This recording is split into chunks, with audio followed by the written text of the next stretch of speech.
A gente vai falar um pouco sobre o Reinaldo, né? A gente não está conseguindo contato com ele para ele dar um depoimento que seria muito importante. Afinal, o Reinaldo foi um divisor de águas no Clube do Golfinho, nos resultados do Clube do Golfinho, né? Eu acho que ele mudou a maneira de nós atletas pensarmos na natação e se dedicarmos à natação. Então me pediram para falar um pouco da história. Ele veio de Botucatu, né? Ele era técnico de uma equipe de 4 ou 5 atletas lá. Deve ter vindo para cá no ano de 81 ou 82. E a gente não sabe bem quem trouxe ele na época, se foi o próprio Cazico ou se foi o presidente da federação. Eu até acredito que tenha sido até uma união dos dois para trazer ele e ele vir para Curitiba. E o Reinaldo, realmente, os resultados falam por si, né? O Polenta, que lembra mais dos resultados, vai falar um pouco da história do Reinaldo e dos resultados assim que ele conquistou. O que eu me lembro é que ele agregou muito para a equipe, né? A gente mudou de um sistema praticamente militar para um sistema mais humanitário, né? Que a gente tinha de treinamento na época. Ele trouxe novas técnicas, o golfinho cresceu muito. Que nem o Gracico falou, ele deve ter vindo em 82, em 85 ele foi vice-campeão brasileiro, em 86 em Porto Alegre ele também foi vice-campeão brasileiro e foi vice-campeão brasileiro, se não me engano, também absoluto em Minas, no mesmo ano, né? Foi um salto excepcional que o clube teve. O clube conseguiu no período dele mandar praticamente 2 atletas para a Olimpíada, que é um feito histórico, que era o Rogério Romero e o Eduardo Poli. Vários atletas entraram nos patrocínios que tinham na época, nas empresas que patrocinavam, que era Kibon e Mesbla, os projetos. Várias competições do Brasil vieram para cá. Eu me lembro que o Finco começou a ser feito no Golfinho novamente, por causa que o Golfinho estava em expoente, assim, todo mundo queria ver o Golfinho, todo mundo se interessava no Golfinho. Vários atletas do país vieram treinar no Golfinho. Aí tem o Renato Horta, que treinava em Minas, que era do Minas, ele veio treinar no Golfinho, para o Golfinho. O próprio Rogério Romeu, o Pio, ele veio para o Golfinho porque o Golfinho era um celeiro, Londrina. A Elizabeth Fukuda, tem vários atletas, o Edelei Scremin, o Scrubit, quem nos lembra do Scrubit? Reinaldo! É uma pessoa folclórica para o clube, né? Então isso ajudou o clube a crescer muito. A própria Christiane Speaker, que foi recordista sul-americana absoluta, que a gente teve a Ilana Krieger, que talvez tenha sido a primeira paranaense a ser recordista sul-americana absoluta, mas quando ela bateu o recorde, ela estava na Hebraica de São Paulo, ela treinava na Hebraica de São Paulo com um técnico americano, apesar de ser cria do Centro Israelita e do Clube do Golfinho, né? E daí a Speaker foi recordista sul-americana absoluta com 15 anos de idade, né? Ganhou o Júlio Lamari numa semana, na semana seguinte baixou 1,5 segundos e bateu o recorde sul-americano.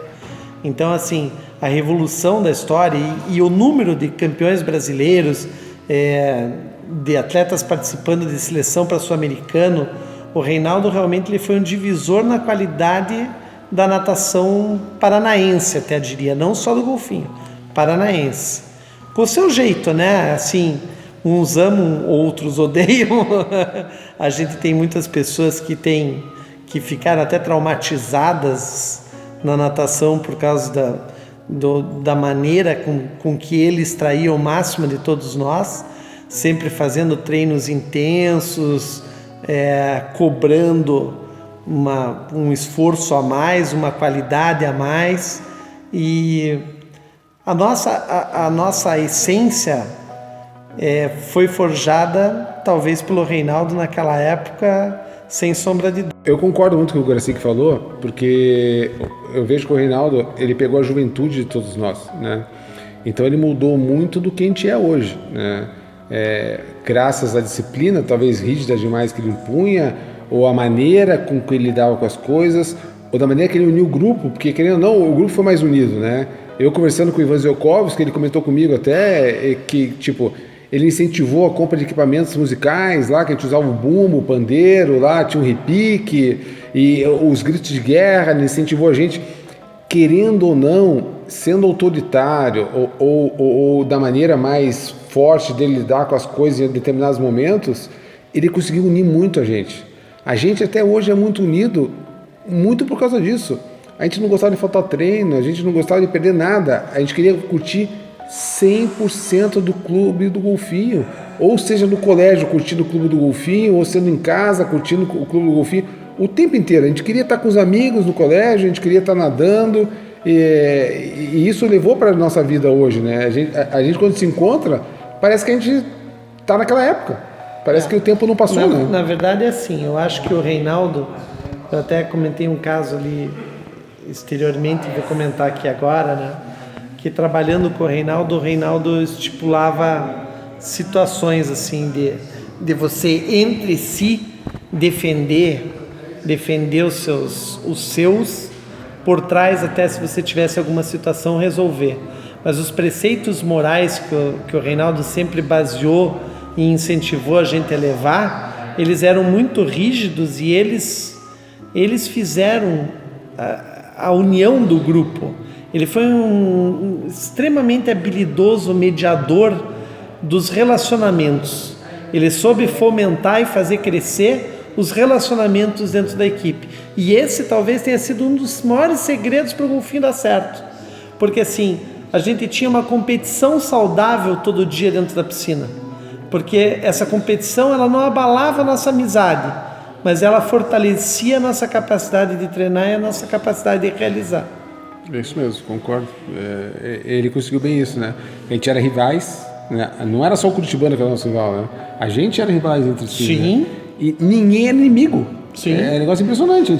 Até hoje, né? Nós somos super amigos. Existiam assim, situações pontuais, mas ele foi extremamente bom mediador. Ele foi habilidoso nisso aí. Habilidoso para resolver esse tipo de situação. Uma vez o Reinaldo, ele muitas vezes usava para motivar a gente, né? Ele fazia você se sentir, você querer provar para ele que era diferente, né? Porque como ele conquistou a gente queria provar para ele que a gente era melhor, o que a gente podia mais, o que a gente, né? Ele sempre instigava isso na gente. Então uma vez, um mês antes de um campeonato brasileiro, ele reuniu os atletas todos na piscina de 50 e colocou a gente todos de sunga, tem até uma foto que tem isso. E ele começou a falar que a gente não tinha se dedicado, que não tinha treinado, que a gente não ia alcançar resultado nenhum na competição. E eu comecei a dar muita risada da situação, né? Dando risada, ele pegou e falou assim: por quê? Você vai me provar o contrário? Você acha que você vai chegar lá e vai ganhar o brasileiro, vai fazer alguma coisa assim? E eu comecei a rir, falei para ele que todo mundo tinha treinado super bem, que os resultados, a gente ia ter bons resultados na competição. Ele pegou e me expulsou da turma e me mandou treinar com o Daniel. Na verdade era uma expulsão fingida, né? Porque eu era o único fundista, então eu ia ter que fazer um polimento diferente mesmo. Então ele me deixou com o Daniel porque ele precisava e ele ficou trabalhando com o grupo todo junto, né? Quando a gente chegou no primeiro dia do brasileiro, eu ganhei a prova dos 1.500. Veio um repórter entrevistar e o golfinho tinha tido outros resultados com a Priscila, já ganhando prova, com o Edu, naquela época tendo sucesso. E o repórter veio e falou assim para mim: porra, isso aí é fruto do sucesso do trabalho do Reinaldo? E eu falei assim: não sei, eu não treino com ele, eu treino com o Daniel Voluquita. Ele queria me matar. Eu sempre ficava acordado, ficava fazendo bagunça. Então até num primeiro brasileiro que a gente foi para o Rio de Janeiro, uma história se tornou folclórica, porque eu queria ficar acordado a noite inteira, mas eu não queria atrapalhar os que estavam no quarto. A gente estava em 4 ou 5 no quarto, e para poder ler, eu peguei e abri a porta da geladeira e fui ler com o travesseiro encostado na geladeira, com a porta da geladeira aberta, para mim poder ficar lendo com a luz para não atrapalhar os outros. Mas eu costumava fugir do hotel, né? Eu não era muito santo assim. Então o Reinaldo, em determinado momento, ele percebeu e ele começou a me botar para dormir no quarto dele. Então eu tinha que dormir no quarto do Reinaldo, porque senão ele sabia que eu fugia, que eu ia aprontar alguma coisa, e me botava no quarto dele. Uma vez em Campinas, num campeonato brasileiro, chegou umas 8 horas da noite, ele tinha que sair porque tinha o congresso técnico do campeonato, ele tinha que ir. E eu fui ficar sozinho no quarto. O que eu fiz? Eu chaveei o quarto por dentro, dei um jeito de empurrar um móvel lá e não abri para ele a noite inteira. Ele passou a noite acordado para fora da competição. Era o meu jeito de dar o troco.